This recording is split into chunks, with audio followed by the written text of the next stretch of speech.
नमस्कार जय जगन्नाथ। मु आज मुआ पिठा बनाऊँगी देखंतु।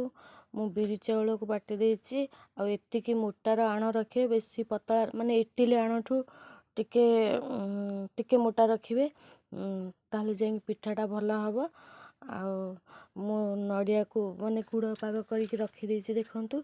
प्रथम कौन करवा गोटे हांडी रे कपड़ा भल से बांधी दबा बांधी की पानी देकी पानी हांडी दे दबा तापर कपड़ा ऊपर आउ गोटे कपड़ा पके दबा कहीं ना पिठाटा बाहरिया पे बहुत इजी हबो।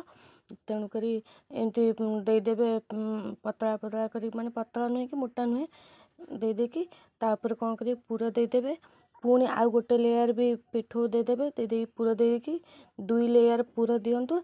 आउ तापर काजू किशमिश ऊपर दे देकी तापर ताकू कौन करिवे ना बंद कर देबे ढांकना दे बंद कर देबे।